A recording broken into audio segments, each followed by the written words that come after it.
Welcome to the Prayagraj institute UP triple S C PET 2023 के syllabus में अभी तक इस चैनल के द्वारा जो बनाए गए वीडियो हैं वो भारतीय इतिहास में हमने कवर किया है। सिंधु घाटी की सभ्यता, वैदिक संस्कृति, बौद्ध धर्म में गौतम बुद्ध की जीवनी और उनकी शिक्षाएं, इसके साथ जैन धर्म में महावीर स्वामी की जीवनी एवं शिक्षाएं, मौर्य वंश सम्राट अशोक, गुप्त वंश में समुद्रगुप्त चंद्रगुप्त द्वितीय, वर्धन डायनेस्टी में हर्षवर्धन, राजपूत काल, सल्तनत काल और मुगल साम्राज्य। यहाँ तक भारतीय इतिहास के सिलेबस में कंप्लीट किया जा चुका है। आज जो स्पेशल फोकस रहेगा हमारा वह मराठा पे। तो मराठा पे आधारित जो इंपॉर्टेंट एमसीक्यू प्रश्न होंगे उनके बारे में हम आज परिचर्चा करेंगे।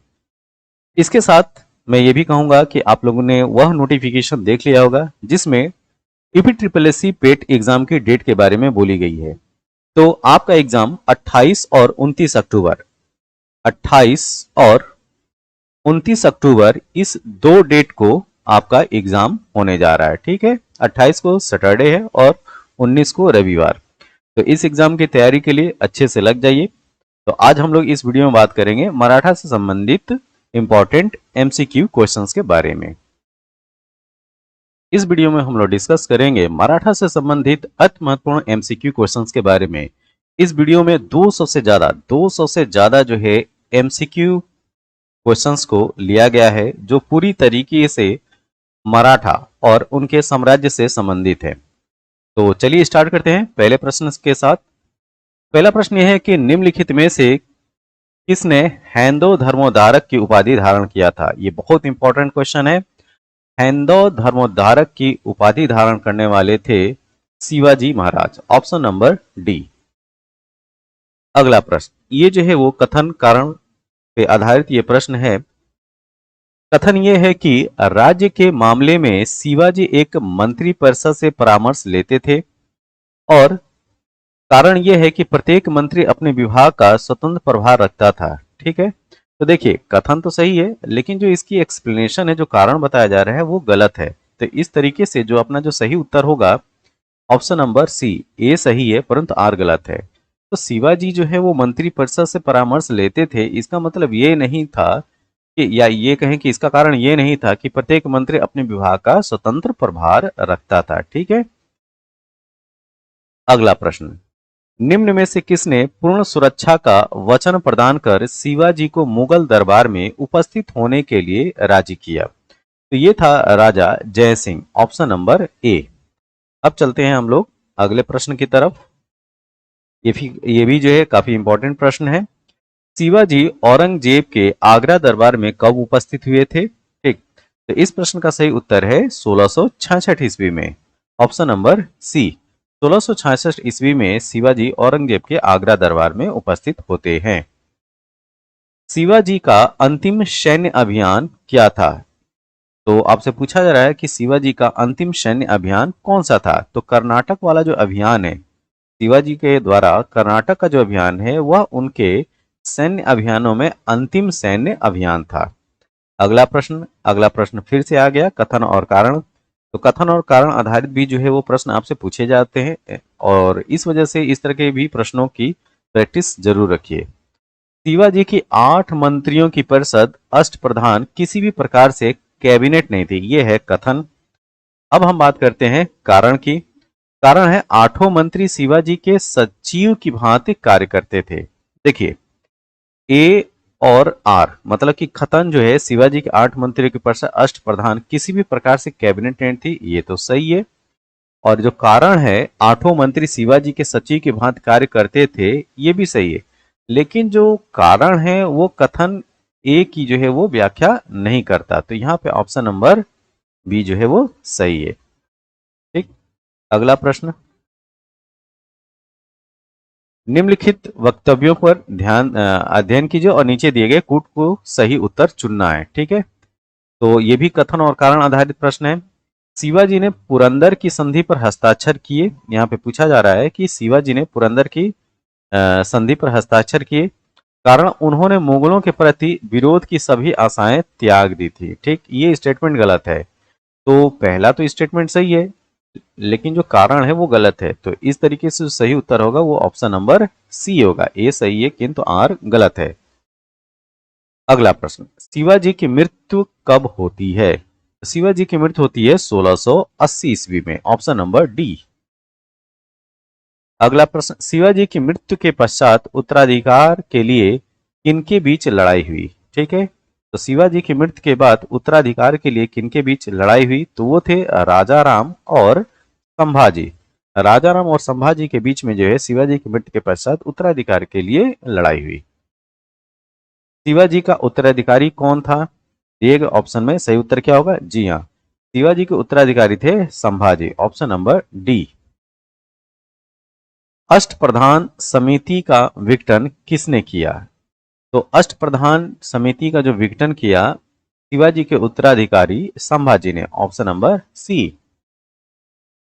किसके शासनकाल में मराठा प्रमुख संभाजी और उसके सहयोगी कवि कलश की हत्या कर दी गई थी? ये काफी इंपॉर्टेंट क्वेश्चन है।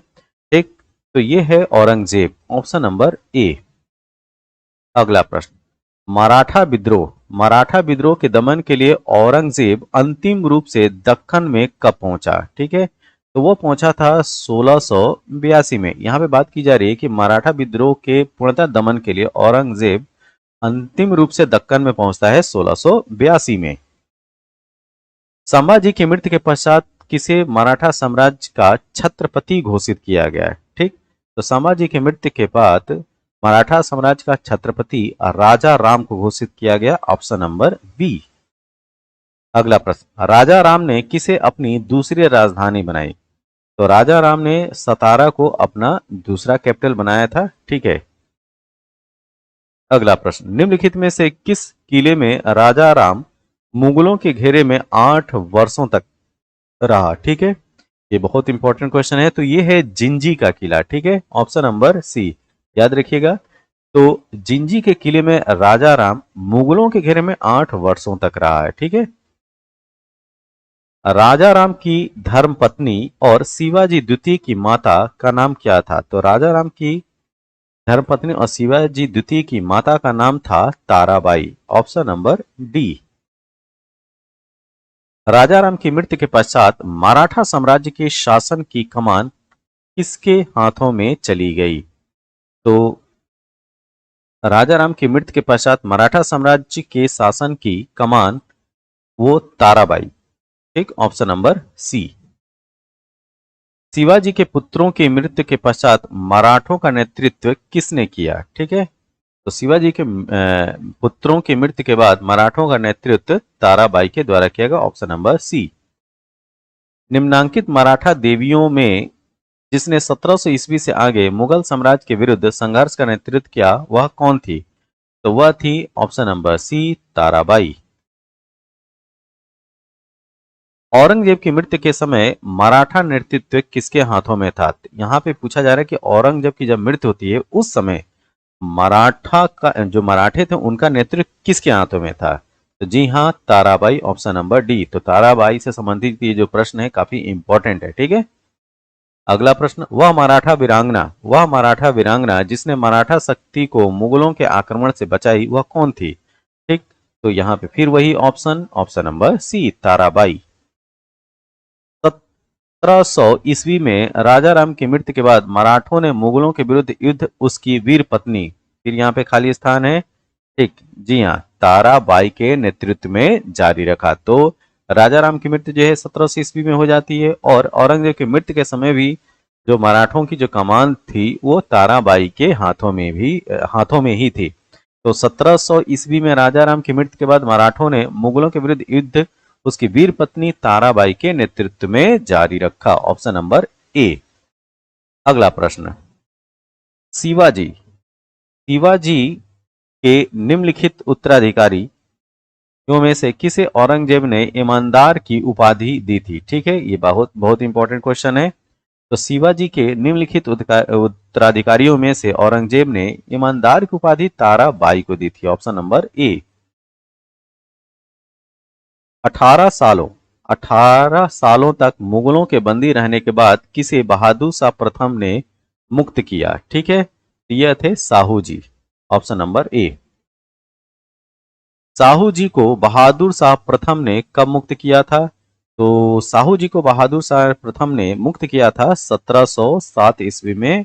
Option number C. और 1707 ईस्वी में ही याद रखिएगा औरंगजेब की मृत्यु भी होती है।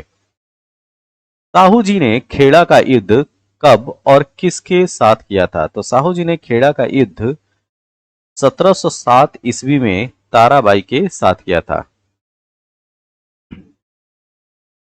साहू जी ने किससे पूना की जागीर प्राप्त की थी? तो साहू जी ने पूना की जागीर आदिल शाह से प्राप्त की थी। ऑप्शन नंबर ए। अगला प्रश्न। अगला प्रश्न यह है कि साहू को दक्कन की चौथ एवं सरदेश मुखी का अधिकार किसके शासन काल में प्रदान किया गया? तो यह है फर्रुख सियार। और फर्रुख सियार का निकनेम क्या था? घृणित कायर। अब चलते हैं अगले प्रश्न की तरफ। अगला प्रश्न यह है कि वह अंतिम छत्रपति कौन था जिसने संपूर्ण अधिकारों का भोग किया और जिसके बाद मराठा छत्रपति नाम के रह गए और धीरे धीरे सारी शक्ति पेशवा के हाथ में चली गई? ठीक है, तो वह थे ऑप्शन नंबर सी साहू जी। कथन ए। 1707 में औरंगजेब के देहांत से कुछ समय पहले औरंगजेब ने शाहू को मुक्त कर दिया था। ठीक। और दूसरा स्टेटमेंट है जो कि कारण के रूप में जुल्फिकार ने यह मत रखा कि राज्य में साहू के वापसी से मराठों में विभाजन हो जाएगा, जिसके कारण वे शाही राज्य क्षेत्रों में लूटमार करने में विफल होंगे। यहाँ पे जो सही उत्तर है ऑप्शन नंबर बी है। ए और आर दोनों सही है, लेकिन जो रीजन है मतलब कि जो कारण है ए की सही व्याख्या नहीं करता। अगला प्रश्न भी कथन कारण आधारित है। देखिए कथन क्या है। कथन यह है कि 1750 ईस्वी तक मराठा राज्य पेशवा के नेतृत्व में एक राज संघ बन गया था। ठीक है। और कारण है कि साहू के उत्तराधिकारियों के पास वास्तविक शक्ति नहीं थी। तो देखिए ए और आर दोनों सही है। ठीक है, यहाँ पे ए और आर दोनों सही है और ए की सही व्याख्या आर है। ठीक, तो यहाँ पे सही उत्तर है ऑप्शन नंबर बी। तो 1750 ईस्वी तक मराठा राज्य पेशवा के नेतृत्व में एक राजसंघ बन गया था क्योंकि साहू के उत्तराधिकारियों के पास वास्तविक शक्ति नहीं थी, या इसका एक्सप्लेनेशन भी है, कारण भी है। अपनी शक्ति में वृद्धि के लिए साहू जी ने किसे मराठा राज्य का पेशवा नियुक्त किया? तो ये थे Balaji Vishwanath. Option number D. अगला प्रश्न। पेशवाओं का संस्थापक निम्नलिखित में से कौन था? तो पेशवाओं का संस्थापक बालाजी विश्वनाथ है। Option number D. संभाजी के बाद मराठा शासन को निम्नलिखित में से किसने सरल और कारगर बनाया? ठीक है, तो ये थे बालाजी विश्वनाथ। बालाजी विश्वनाथ ऑप्शन नंबर ए। मराठा साम्राज्य का दूसरा संस्थापक, दूसरा प्रवर्तक किसे माना जाता है? जी हाँ, तो यहां पे जो सही उत्तर है वो है ऑप्शन नंबर ए, बालाजी विश्वनाथ।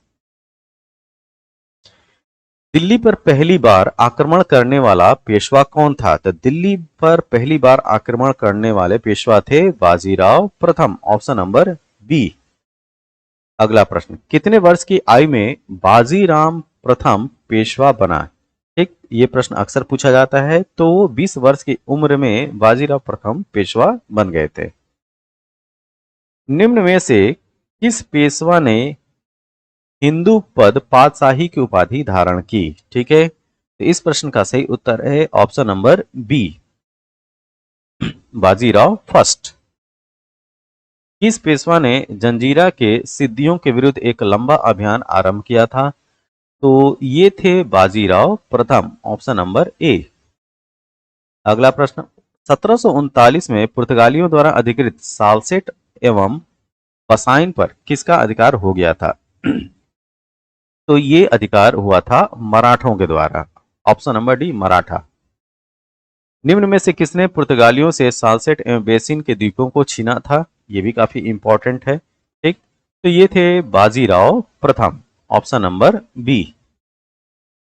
निम्न में से किस संधि के परिणाम स्वरूप मराठे अपनी स्वतंत्रता से सचमुच वंचित हो गए? तो ये था बहुत इंपॉर्टेंट, बेसिन की संधि।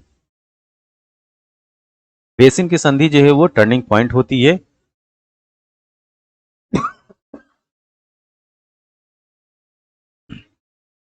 अगला प्रश्न। पालखेड़ा का युद्ध 1728 किसके बीच हुआ था? काफी इंपॉर्टेंट क्वेश्चन है। तो पालखेड़ा का युद्ध होता है बाजीराव प्रथम और निजामुल मुल्क के बीच में। निजामुल मुल्क, ऑप्शन नंबर बी। किसे लड़ाकू पेशवा और हिंदू शक्ति का अवतार कहा जाता था? ठीक है, तो ये है ऑप्शन नंबर बी, बाजीराव प्रथम। बाजीराव प्रथम को लड़ाकू पेशवा और हिंदू शक्ति का अवतार कहा जाता था। किसने कहा कि हमें जर्जर वृक्ष के तने पर प्रहार करना चाहिए, शाखाएं तो स्वतः गिर जाएंगी, इसलिए मराठा ध्वज कृष्णा से सिंधु तक लहराना चाहिए? ठीक है, ये बहुत इंपॉर्टेंट क्वेश्चन है। ठीक, ये स्टेटमेंट है बाजीराव प्रथम और ने मुगल साम्राज्य के लिए कहा था। ठीक है, option number D. Nana Saheb के नाम से कौन प्रसिद्ध थे? तो नाना साहेब के नाम से प्रसिद्ध थे बालाजी बाजीराव। अगला प्रश्न, जिस शासक के शासन काल में पानीपत का तीसरा युद्ध हुआ उसका नाम क्या था? ठीक है,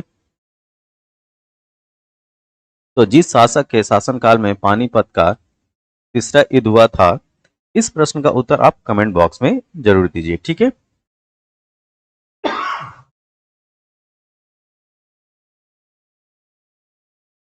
अगला प्रश्न, पानीपत का तीसरा युद्ध लड़ा गया था। पानीपत का तीसरा युद्ध किसके बीच कब लड़ा गया था? ये पूछा है। ये 1761 ईस्वी में, ऑप्शन नंबर ए। पानीपत के तीसरे युद्ध में निम्न में से किसने मराठों को हराया था? ठीक है, तो पानीपत के तीसरे युद्ध में मराठों को हराने वाले अफगान थे, ऑप्शन नंबर बी।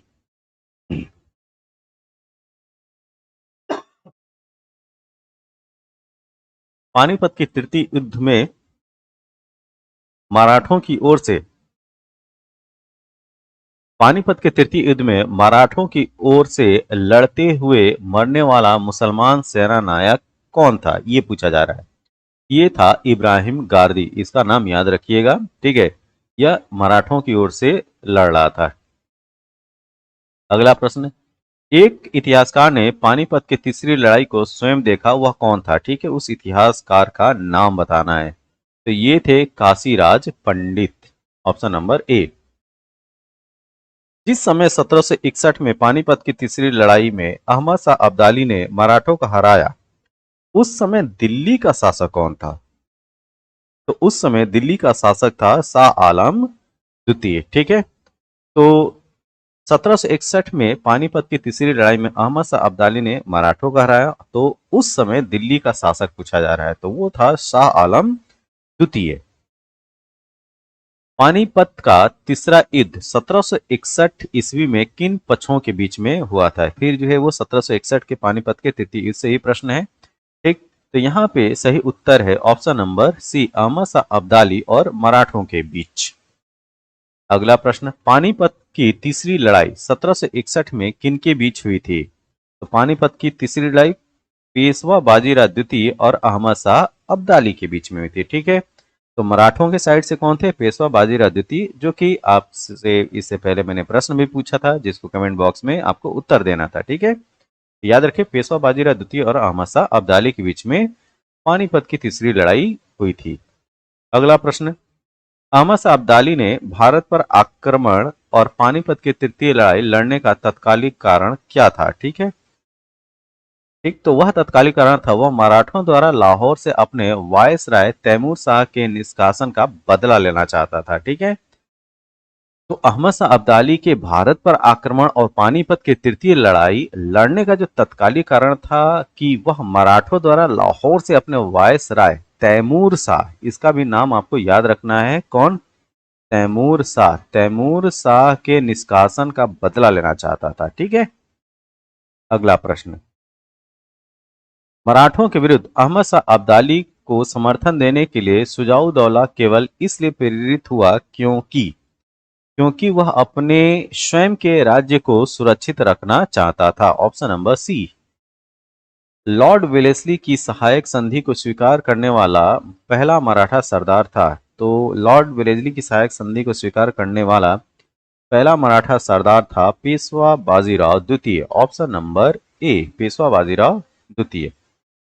13 जून 1817 को पुणे की संधि पर किसने हस्ताक्षर किए? तो ये हस्ताक्षर किया गया था बाजीराव द्वितीय के द्वारा।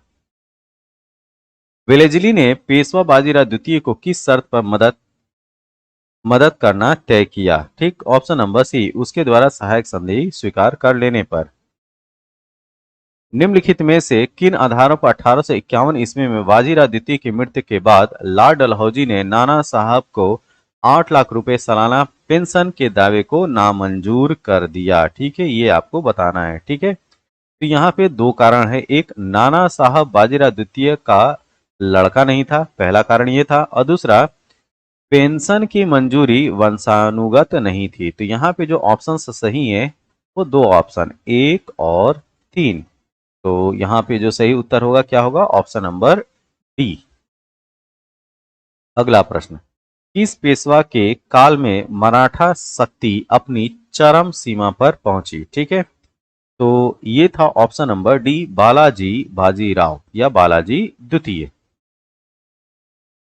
किसके समय में मराठा राजा नाचीज हो गया और पेशवा वास्तविक शासक बन गए? ठीक है, तो ये थे Balaji Bajirao, option number C. Sangola की संधि से किस पेशवा का संबंध है? तो संगोला की संधि से संबंध है बालाजी बाजीराव का, ऑप्शन नंबर बी। निम्नलिखित को सही कालानुक्रम में रखना है। ठीक है, तो पहले कौन आया फिर उसके बाद कौन आया ये आपको बताना है। तो यहाँ पे जो सही उत्तर है वो सबसे पहले संभाजी, संभाजी के बाद आते हैं राजाराम, ठीक, उनके बाद आते हैं शिवाजी और बाद में आते हैं छत्रपति साहू जी। तो क्रम क्या होगा? 3 2 4 1, ऑप्शन नंबर ए। अगला प्रश्न, वह कौन सा मराठा सरदार था जिसे अलीवर्दी खां ने उड़ीसा के एक भाग का राजस्व प्रदान किया? ठीक है, तो यह है Raghuji Bhosle, option number B. 1751 में बंगाल के नवाब ने उड़ीसा का अधिकार किसको हस्तांतरित किया? ठीक है, तो यह हस्तांतरित किया था मराठों को, ऑप्शन नंबर सी। पेशवाओं के अंतर्गत मराठा नौसेना की जिम्मेदारी एक असाधारण योग्यता वाले नायक के हाथ में सौंपी गई जिसका नाम था, ये आपसे पूछा जा रहा है।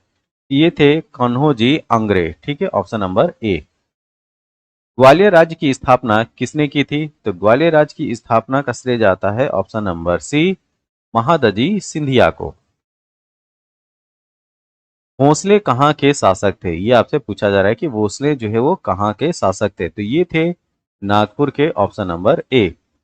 ठीक, किस युद्ध के बाद पेशवा पद को समाप्त किया गया? ठीक है, तो ये है तृतीय आंग्ल मराठा युद्ध, ऑप्शन नंबर सी। पेशवाई कब समाप्त किया गया ये आपसे पूछा जा रहा है। तो पेशवाई समाप्त किया गया 1818 में। पेशवा प्रथा ब्रिटिश द्वारा किस पेशवा के काल में समाप्त की गई? ये भी काफी इंपॉर्टेंट क्वेश्चन है। तो ये बाजीराव द्वितीय के टाइम पीरियड में।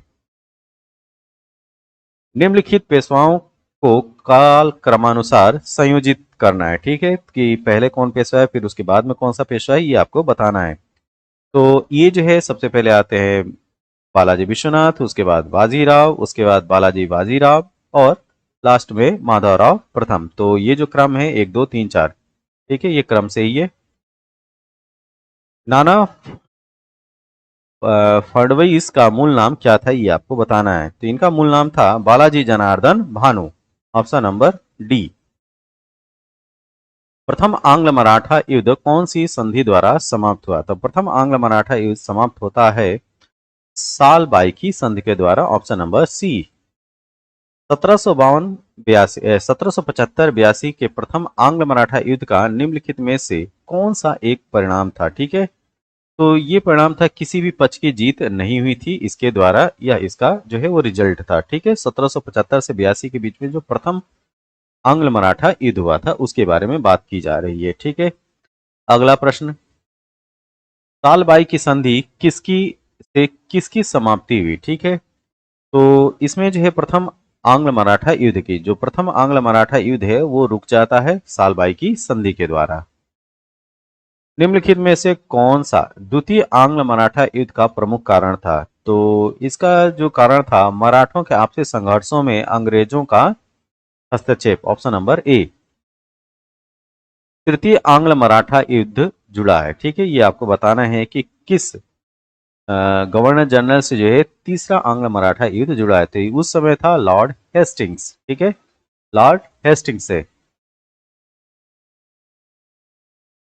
अगला प्रश्न, इसमें जो है आपको सुमेलित करना है, तो कौन सा युग्म जो है वो सही सुमेलित है ये आपको बताना है। ठीक है, तो यहाँ पे दो जो है वो सुमेलित है। एक है अ, ये 1790 से 92 में तृतीय आंग्ल मैसूर युद्ध होता है, और तीसरा 1824-26 से प्रथम आंग्ल वर्मा युद्ध होता है। तो ऑप्शन नंबर बी और सी। ठीक है, यहाँ पे यहाँ पे जो दिया है 2 और 3, वो 2 और 3 नहीं है, वो बी और सी है। ठीक है, आंग्ल मराठा युद्ध से संबंधित निम्नलिखित संधियों को पढ़ें। ठीक है, अर्जुन गांव की संधि, देवगांव की संधि और बेसिन की संधि। ठीक है, इन संधियों को जो है वो सही क्रम में लगाना है। तो इसका जो सही क्रम है, सबसे पहले जो बेसिन की संधि होती है, उसके बाद देवगांव की संधि होती है, और लास्ट में जो अर्जुन गांव की संधि होती है। तो टर्म क्या हो जाएगा, 3, 2 और 1। तो दिए गए ऑप्शन में जो सही होगा ऑप्शन नंबर डी। निम्नलिखित में से कौन सा युग्म सुमेलित नहीं है? ठीक है, तो दिए गए ऑप्शन में है लॉर्ड कॉर्नवालिस का तृतीय आंग्ल मराठा युद्ध। तो लॉर्ड कॉर्नवालिस के टाइम पे तृतीय आंग्ल मराठा युद्ध नहीं होता है। बाकी के जो है, जो आंग्ल नेपाल युद्ध है लॉर्ड हेस्टिंग्स के टाइम में होता है, हेक्टर मुंडो के टाइम में बक्सर का युद्ध होता है, लॉर्ड वेलेस्ली के टाइम में चतुर्थ आंग्ल मैसूर युद्ध होता है। ठीक है, अगला प्रश्न, मराठा तोपखाने का मुख्य व्यवस्थापक थे। ठीक है, तो मुख्य व्यवस्थापक कौन थे मराठा तोपखाने की बात की जा रही है? तो ये थे इब्राहिम खां गारदी, ऑप्शन नंबर बी। अगला प्रश्न काफी इंपॉर्टेंट है। दो मोती विलीन हो गए, 22 सोने की मुहरें लुप्त हो गईं, और चांदी एवं तांबे की तो रूरी गणना ही नहीं की जा सकती। यह 18वीं शताब्दी के द्वितीयार्ध के युद्ध में एक भारतीय शक्ति के पराभव का कूट संदेश था। वह भारतीय शक्ति क्या थी ये आपको बताना है। ठीक है, तो ये थे पेशवा, ऑप्शन नंबर ए। मराठा राजाओं ने, आपको बताना है कि मराठा राजाओं ने ठीक हमेशा आपस में लड़ाई की। ठीक, ये सही है, हमेशा आपस में लड़ाई की, और यही उनके अंत का कारण था। अगला प्रश्न, निम्नलिखित में से मराठों का विस्तृत इतिहास लिखने वाला प्रथम इतिहासकार कौन थे? ठीक है, तो विस्तृत इतिहास मराठों का लिखा गया था जेम्स कनिंघम ग्रांट डफ के द्वारा। ठीक है, जेम्स कनिंघम ग्रांट डफ, ऑप्शन नंबर सी। किस मराठा संत का महाराष्ट्र धर्म के उदय में योगदान था? ठीक है, तो ये थे नामदेव, ऑप्शन नंबर बी। मोडी लिपि, मोडी लिपि का प्रयोग किनके अभिलेखों में किया जाता था? ठीक है, तो ये मराठों के जो भी इंस्क्रिप्शन हुआ करते थे वो मोडी लिपि में लिखा जाता था। ठीक है, ये काफी इंपॉर्टेंट क्वेश्चन है। अहिल्याबाई होलकर की मृत्यु किस वर्ष होती है? तो अहिल्याबाई होलकर की मृत्यु होती है 1795 ईस्वी में। अब चलते हैं, जल्दी जल्दी प्रश्नों को समाप्त करते हैं। 1775-82 के प्रथम आंग्ल मराठा युद्ध का निम्नलिखित में कौन सा एक परिणाम था? तो यह परिणाम था किसी भी पक्ष की जीत नहीं हुई थी, ऑप्शन नंबर सी। निम्नलिखित में से किसको देशमुख, पाटिल और नायक नाम से पुकारा गया? ठीक है, तो ये है जो भी स्वतंत्र सरदार होते थे उनको देशमुख, पाटिल और नायक नाम से पुकारा जाता था। अगला प्रश्न, उत्तर भारत का वह कौन सा भौगोलिक क्षेत्र है जहां मराठों को सबसे पहले पैर जमाने का अवसर मिला? ठीक है, तो वह क्षेत्र था मालवा, ऑप्शन नंबर ए। निम्नलिखित युग्मों में से कौन सा सुमेलित नहीं है ये आपको बताना है। ठीक है, तो पेशवा, मुंबई, ये बिल्कुल गलत है। बाकी सिंधिया, ग्वालियर, भोसले, नागपुर और होलकर इंदौर से संबंध रखते हैं, ये सही है। अगला प्रश्न, लिस्ट एक है, मतलब सूची एक और सूची दो दिया गया है, आपको जो है उसको मैच करना है। तो यहाँ पे जो मैच है, थोड़ा सा इसको ऊपर कर देते हैं। यहाँ पे मैच है option number B, Poona Peshwa, Gwalior, मतलब option number B Gwalior Scindia, Nagpur Bhonsle और बड़ौदा गायकवाड़। तो इस तरीके से ये पूना और से पेशवा, ग्वालियर, सिंधिया, नागपुर, भोसले, इस तरीके से मैच है ये। अगला प्रश्न, निम्नलिखित संधियों का काल क्रमानुसार उसको रखना है। ठीक है, तो पहले कौन सी संधि हुई, फिर उसके बाद से कौन सी संधि, ये आपको बताना है। ठीक है, तो सबसे पहले दिए गए ऑप्शन में सालबाई की संधि होती है, उसके बाद श्रीरंगपट्टनम की संधि होती है, उसके बाद जो है बसिन की संधि होती है और लास्ट में अमृतसर की संधि होती है। तो जो क्रम होगा 4 3 2 1, ऑप्शन नंबर सी। अगला प्रश्न। अगला प्रश्न यह है कि कथन ए और कारण दिया है। कथन ए क्या है? मुगल शासन के ह्रास के पश्चात भारत में मराठे सर्वाधिक समर्थ और देसी शक्ति के रूप में उभर कर सामने आए। ठीक है, तो यह स्टेटमेंट सही है। कारण, संयुक्त भारत देश की स्पष्ट संकल्पना सर्वप्रथम मराठाओं ने ही की थी। इसकी ये व्याख्या भी करता है। तो दिए गए ऑप्शन में जो सही उत्तर होगा ऑप्शन नंबर बी। ए और आर दोनों सही हैं तथा आर जो है एक ही सही स्पष्टीकरण भी है। अगला प्रश्न। दिए गए कूट की सहायता से निम्नलिखित घटनाओं का तिथि क्रम में रखना है। ठीक है, कि पहले कौन हुई फिर बाद में कौन हुई, ये सब बताना है आपको। ठीक है, तो यहाँ पे जो सही क्रम है 4 3 2 1। तो पहले आता है तोरण की विजय, उसके बाद शाइस्ता खां के शिविर की लूट, उसके बाद सूरत की लूट, उस और लास्ट में थे पुरंदर की संधि। और तो ऑप्शन नंबर बी। अगला प्रश्न, ये भी जो है कथन कारण वाला प्रश्न है। प्रश्न ये है कि 17वीं शताब्दी के उत्तरार्ध में मराठा शक्ति के उदय ने भारतीय राजनीति में एक नए तत्व का सूत्रपात किया, जैसा कि पूर्ववर्ती युग में विजयनगर ने किया था। कारण, पूर्व मध्ययुगीन भारतीय इतिहास में देवगिरी के यादवों के नेतृत्व में राष्ट्रहित के लिए खड़े होने के कारण मराठों की पृष्ठभूमि में उच्च कोटि के राजनीतिक एवं सांस्कृतिक कार्यकलापों की विरासत विद्यमान थी। ठीक, तो यहाँ पे जो स्टेटमेंट है सर्सन जो है वो सही है और उसकी जो व्याख्या है, जो रीजन बताया जा रहा है वो भी सही है, स्पष्टीकरण भी सही है। तो यहाँ पे जो सही उत्तर होगा ऑप्शन नंबर बी।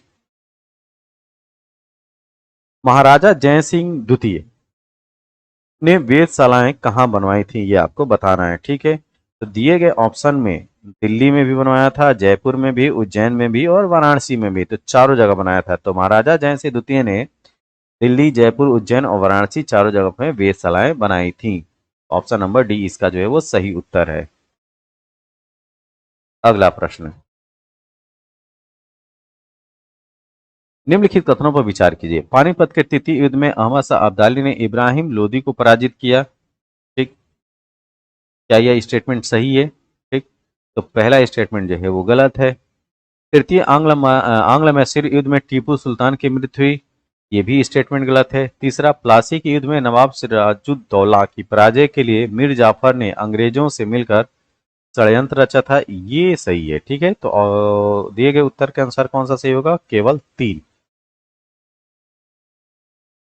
मराठों के उत्कर्ष का निम्न में से कौन सा कारण नहीं है? ठीक है, तो ये है राजनैतिक जागृति, ऑप्शन नंबर सी। अंतिम पेशवा कौन था? ठीक है, तो दिए गए ऑप्शन में आपको बताना है कि अंतिम पेशवा कौन था। तो बाजीराव द्वितीय जो है वो अंतिम पेशवा था। मराठा साम्राज्य का संस्थापक कौन थे? तो मराठा साम्राज्य के संस्थापक थे ऑप्शन नंबर डी, शिवाजी। मराठों के उदय के लिए निम्नलिखित कारकों में से कौन सा एक कारक उत्तरदायी नहीं था? ठीक है, ये काफी इंपॉर्टेंट क्वेश्चन है। तो ये है महाराष्ट्र से मुगल दरबार एवं सत्ता के केंद्र दिल्ली की दूरी, सामाजिक सुधार, राष्ट्रीय पुनर्जीवन तथा मराठा शक्ति के उदय के लिए किस मराठा संत का सर्वाधिक योगदान था? तो ये थे समर्थ रामदास, ऑप्शन नंबर सी। मराठों ने सर्वप्रथम किसके अधीन कार्य कर प्रशासनिक अनुभव प्राप्त किया? तो ये थे देवगिरी के यादवों के अधीन, ऑप्शन नंबर सी। अगला प्रश्न। शिवाजी का जन्म कब हुआ और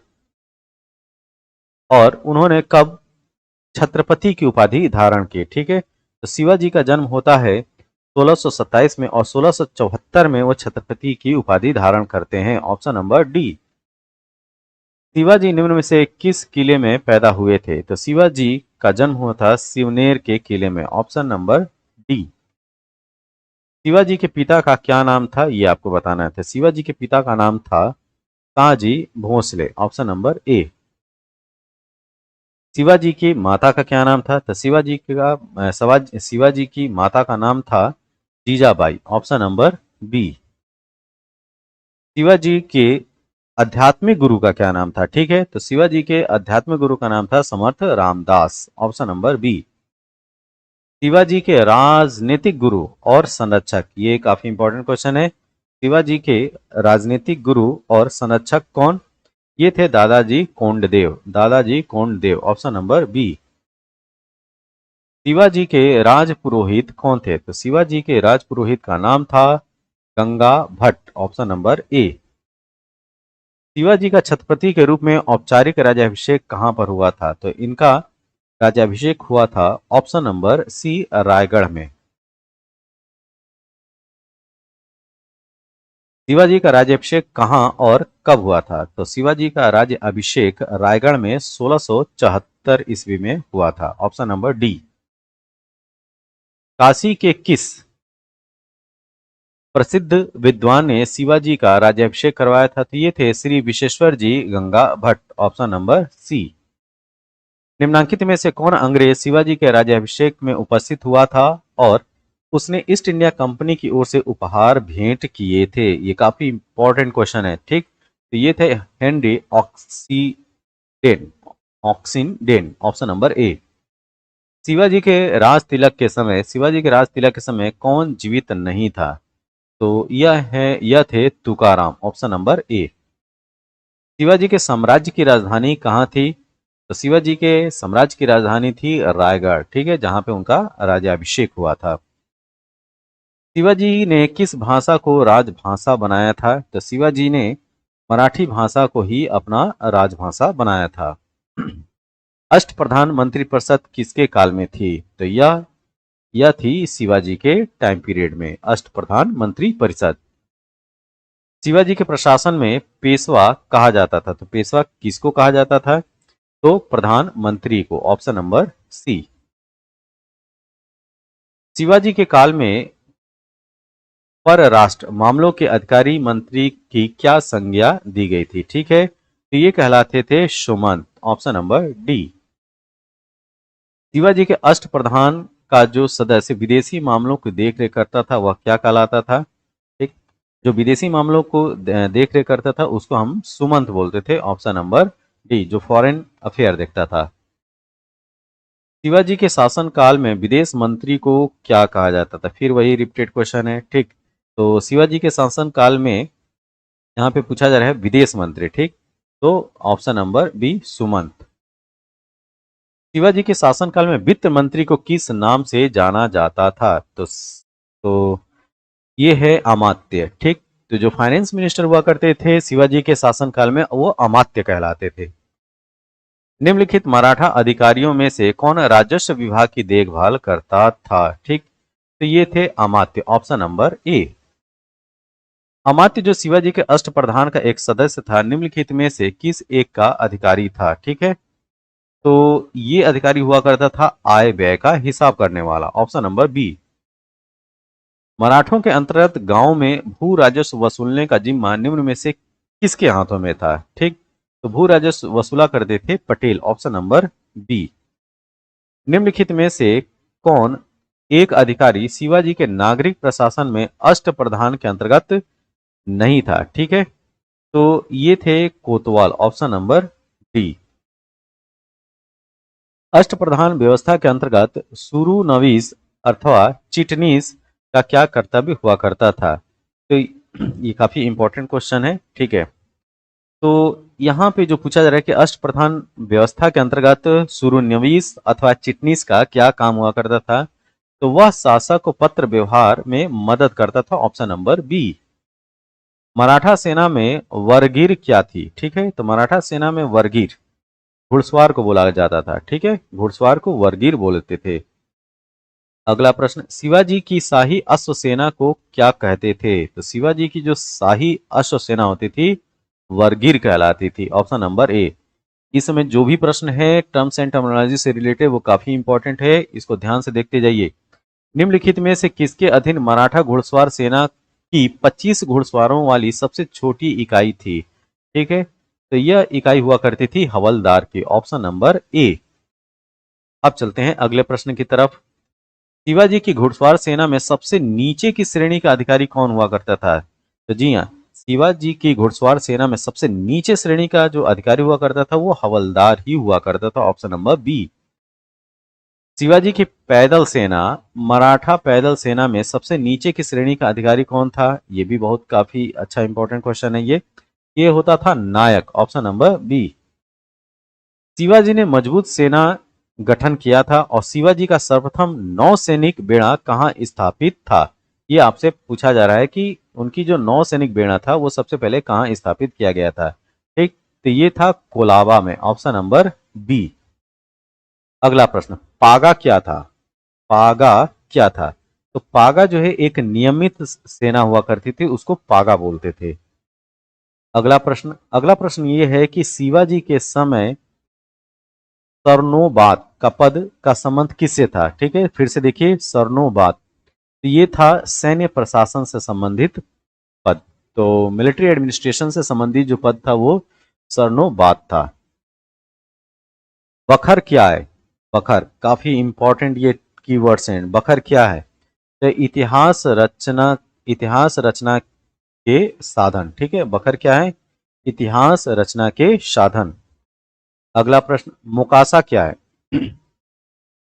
दिए गए ऑप्शन में आपको बताना है कि मुकासा क्या है। तो मुकासा जो है एक जागीर हुआ करती। ठीक, ऑप्शन नंबर बी। तो मुकासा जो है उस समय मराठाओं के टाइम में जागीर को मुकासा बोला जाता था। मुकासा शब्द का अर्थ क्या? तो नगद वेतन के बदले दिया गया भूमि अनुदान जो है वो मुकासा कहलाता था। ठीक है, तो नगद वेतन के बदले में जो भूमि अनुदान दी जाती थी वो मुकासा कहलाती थी। सर ए नौबत का मतलब बताना है। ठीक है, तो सर ए नौबत का मतलब है सेनापति, ऑप्शन नंबर बी। मराठों के साथ होने वाली किस संधि को वारेन हेस्टिंग्स कागज का टुकड़ा मात्र मानता था? ठीक है, तो मराठों के साथ होने वाली ऐसी कौन सी संधि थी जिसको वारेन हेस्टिंग कागज का टुकड़ा मात्र मानता था? तो वह था पुरंदर की संधि, ऑप्शन नंबर डी। 1665 ईस्वी में शिवाजी ने किस मुगल सेना नायक के साथ प्रसिद्ध पुरंदर की संधि पर हस्ताक्षर किए थे? ठीक है, तो ये हैं जय सिंह, ऑप्शन नंबर ए। अब चलते हैं अगले प्रश्न की तरफ। 1665 में पुरंदर की संधि का प्रत्यक्ष उद्देश्य क्या था? ठीक है, ये आपको बताना है। तो 1665 में हुई जो पुरंदर की संधि थी उसका जो प्रत्यक्ष उद्देश्य था वह था शिवाजी और बीजापुर के सुल्तान के बीच विवाद के बीज को बोना, ऑप्शन नंबर बी। पुरंदर के युद्ध में शिवाजी ने आत्मसमर्पण किस किले में किया था? ठीक है, तो पुरंदर के युद्ध में जिस किले में उन्होंने आत्मसमर्पण किया था वो पुरंदर का किला ही था, ऑप्शन नंबर बी। शिवाजी ने मुगलों को अपना 3/4 राज्य किस संधि के द्वारा दे दिया? ठीक, ये थे पुरंदर की संधि। ठीक है, ऑप्शन नंबर ए। शिवाजी ने मुगलों को किस संधि के द्वारा किलों को हस्तांतरित किया था? फिर तो ये था पुरंदर की संधि। तो पुरंदर की संधि में यही सब जो है वो निर्णायक डिसीजन लिए जाते हैं। पुरंदर की संधि 1665 ईस्वी में होती है कि निम्नलिखित शर्तों में से कौन सा एक सत्य नहीं है, ये आपको बताना है। ठीक है, तो जो सत्य नहीं है वो ऑप्शन नंबर डी कि शिवाजी से यह अपेक्षा नहीं थी कि वह मुगल सेनापतियों को बीजापुर अभियानों में सहायता प्रदान करे। ये स्टेटमेंट सही नहीं है। ठीक है, बाकी की जो भी हैं वो सही है कि शिवाजी को 35 में से 23 किले मुगलों को समर्पित करना था। संभाजी को 5000 मनसब प्रदान करना था, ये भी सही है। और शिवाजी ने अपने पुत्र संभाजी को मुगल बादशाह औरंगजेब की सेवा में भेजना स्वीकार कर लिया। अगला प्रश्न, शिवाजी ने मुगलों को किस युद्ध में हराया था? ठीक है, ये आपसे पूछा जा रहा है। तो इन्होंने हराया था तलहार के युद्ध में, ऑप्शन नंबर सी। ठीक, निम्नलिखित में से कौन सा पहला किला था जिसे शिवाजी ने जीता था? ठीक है, तो दिए गए ऑप्शन में जो सही उत्तर है वो है ऑप्शन नंबर सी। तोरण का किला वो उन्होंने सबसे पहले जीता था।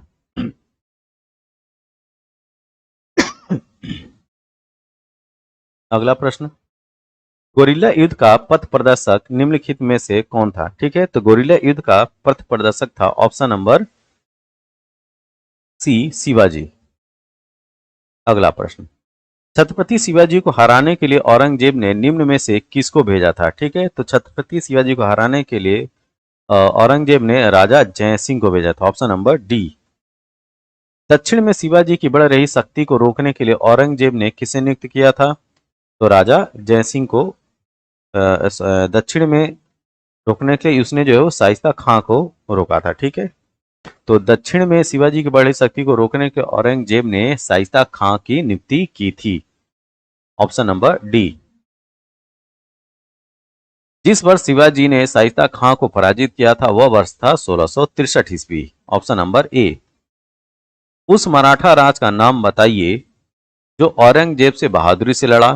ठीक, तो उस मराठा राजा का नाम है शिवाजी। ऑप्शन नंबर सी। वह कौन सेना नायक था जिसे बीजापुर के सुल्तान अली आदिल शाह ने 1659 में शिवाजी को जिंदा या मुर्दा पकड़कर लाने के लिए भेजा था? ठीक है, तो ये था अफजल खां। ऑप्शन नंबर बी, अफजल खां। वह कौन सेना नायक था जिसे बीजापुर के सुल्तान ने 1659 में शिवाजी को दबाने के लिए भेजा था? फिर ये जो है ये आ,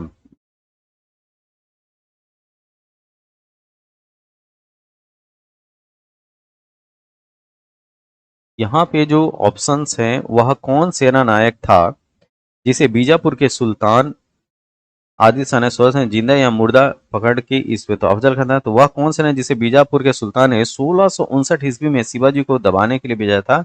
ये अफजल खां ही था। तो ये रिपीटेड क्वेश्चन है। ठीक है, इसमें भी वही प्रश्न है। ठीक, तो यहाँ पे प्रश्न ये किया गया था कि वह कौन सेना थे जिसे बीजापुर के सुल्तान अली आदिल शाह ने 1659 में शिवाजी को जिंदा या मुर्दा पकड़ कर लाने के लिए भेजा था? तो अफजल खां। और ऐसा ही प्रश्न यहाँ सेम वही है। आगे, अफजल खां का मूल नाम क्या था? ठीक है, तो उसका मूल नाम था अब्दुल्ला भतारी। ठीक है, अब्दुल्ला भतारी। शिवाजी के अभियानों का कौन सा अनुक्रम सही है? ठीक है, तो शिवाजी के अभियानों का जो सही अनुक्रम है वह है ऑप्शन नंबर बी, चाकना, सूपा, सूरत पर प्रथम आक्रमण, बीजापुरी कर्नाटक अभियान। मराठा प्रशासन के संदर्भ में निम्नलिखित में से कौन सा युग्म सुमेलित है? ठीक है, तो सुमन जो होते हुए थे वो विदेशी संबंधी मामले देखा करते थे। Option number B. निम्न में से शिवाजी के विषय में कौन सा कथन सत्य नहीं है? ठीक है, तो निम्न में से शिवाजी के विषय में कौन सा कथन सत्य नहीं है? वह है हिंदवी स्वराज की प्राप्ति के उद्देश्य से शिवाजी आगरे में सम्राट औरंगजेब से मिले। ये स्टेटमेंट सही नहीं है। बाकी के जो स्टेटमेंट है वो सही है। फारसी इतिहासकार खफी खान ने शिवाजी की धार्मिक नीति की प्रशंसा की है, ये भी सही है। शिवाजी ने अपने पीछे एक स्थायी साम्राज्य छोड़ा, ये भी सही है। शिवाजी ने व्यापार और वाणिज्य की उपेक्षा की, ये भी सही है। ऑप्शन। शिवाजी के बारे में एक गलत कथन बताइए। ठीक है, तो औरंगजेब ने उन्हें एक पदवी दी, उन्होंने मुसलमानों को अपने प्रशासन में नियुक्त किया, उनकी एक नौसेना थी। तो दिए गए ऑप्शन में कोई कथन जो है वो गलत नहीं है, तो ऑप्शन नंबर डी। निम्नलिखित में से कौन सा एक कथन शिवाजी के विषय में असत्य है? ठीक है, तो असत्य जो स्टेटमेंट है वह यह है कि उन्होंने मुस्लिमों का धर्मांतरण के लिए एवं हिंदू धर्म स्वीकार करने के लिए विवश किया था। ऑप्शन नंबर डी ये जो है गलत है। मराठा राज्य क्षेत्र में भूमि का माप जोख की इकाई क्या हुआ करती थी, ये आपको बताना है। ठीक है, ये होता था काठी। काठी जो है भूमि की माप जोख की यूनिट हुआ करती थी। शिवाजी द्वारा स्थापित राज्य की आय का मुख्य स्रोत क्या था? तो वो होता था चौथ। चौथ क्या था इसको भी जान लेते हैं। ठीक, तो चौथ क्या था? ये था पड़ोसी राज्यों पर शिवाजी द्वारा लगाया गया भूमि कर। ठीक, ऑप्शन नंबर डी। सरंजामी, सरंजामी प्रथा किससे संबंधित थी ये आपको बताना है। तो सरंजामी प्रथा रिलेटेड थी मराठा भू राजस्व से, मराठा भू राजस्व व्यवस्था से। कृषि उत्पादन में भू राजस्व के रूप में राज्य का हिस्सा शिवाजी की भूमि कर व्यवस्था में कितना था ये आपको बताना है। तो ये था 40%। Option number D. शिवाजी ने किस दर से भू राजस्व वसूल किया था? तो शिवाजी ने जो रेट फिक्स किया था वो था ऑप्शन नंबर डी, उपज का 2/5। शिवाजी की राजस्व व्यवस्था के संबंध में निम्नलिखित में से कौन सा एक कथन सही नहीं है? ठीक है, तो ये है जमींदारों को अपने हलकों में राजस्व वसूली की अनुमति थी। ठीक, ये स्टेटमेंट जो है वो सही नहीं है। बाकी की स्टेटमेंट जो है, उपज का 30% राज्य का राजस्व था, काठी से राज्य की पूरी भूमि की नाप की जाती थी, कृषक पैदावार या नगद के रूप में राजस्व चुका सकता था। ये इस तरीके से यह राजा उदारता से अपने गुप्तचरों को भुगतान करता है, जिस कारण उनके द्वारा प्रदत्त सही सूचना से उसकी विजयों में बड़ी मदद मिली। शिवाजी के बारे में यह विवरण किसने दिया? तो यह स्टेटमेंट दिया गया है अबे केरे के द्वारा। अबे केरे कहता है कि यह राजा उदारता से अपने गुप्तचरों को भुगतान करता है, जिस कारण उनके द्वारा प्रदत्त सही सूचना से उसकी विजयों में बड़ी मदद मिली। अब चलते हैं अगले प्रश्न की तरफ। शिवाजी मुगलों की कैद से भागने के समय कौन से नगर में कैद थे? ठीक है, ये काफी इंपॉर्टेंट क्वेश्चन है। ठीक, तो ये थे आगरा में, ऑप्शन नंबर ए। शिवाजी ने कितनी बार सूरत को लूटा? तो शिवाजी ने सूरत को 2 बार लूटा था, ऑप्शन नंबर डी। 1664 और 1670 में सूरत पर हमलों से शिवाजी सर्वाधिक लाभ क्या हुआ? ठीक है, तो 1664 और 1670 में सूरत पर हमलों से शिवाजी को सबसे लाभ ये हुआ कि लूट का एक बड़ा बड़ा धन जो है उनको प्राप्त हुआ, ऑप्शन नंबर डी। यूरोपियन शक्ति पहचानिए जिससे शिवाजी ने तोपें और गोला बारूद प्राप्त किए थे। ठीक है, तो ये थे फ्रांसीसी, ऑप्शन नंबर ए। शिवाजी सर्वाधिक प्रभावित थे, तो शिवाजी सबसे अधिक प्रभावित किससे थे? तो जीजाबाई से, ऑप्शन नंबर सी। शिवाजी को राजा की उपाधि किसने प्रदान की थी? तो शिवाजी को राजा की उपाधि देने वाले थे देने वाला था औरंगजेब। ठीक है, ऑप्शन नंबर सी। तो शिवाजी को राजा की उपाधि औरंगजेब ने दी थी। शिवाजी को पहाड़ी चूहा व साहसी डाकू की संज्ञा किसने दिया था? तो यह दिया था औरंगजेब ने। औरंगजेब के द्वारा शिवाजी को पहाड़ी चूहा व साहसी डाकू की संज्ञा दी गई थी। तो यह वीडियो रिलेटेड था मराठा संबंधित इंपॉर्टेंट एमसीक्यू क्वेश्चंस को लेकर। यह वीडियो आपको कैसा लगा? इस वीडियो में जो भी त्रुटि रही हो आप अपने कमेंट बॉक्स में इसका उत्तर जरूर दें। इस वीडियो के पीडीएफ के लिए आप हमारा Telegram channel the Prayagraj institute को ज्वाइन कीजिए और इस पीडीएफ को प्राप्त कीजिए। तब तक के लिए थैंक यू, धन्यवाद।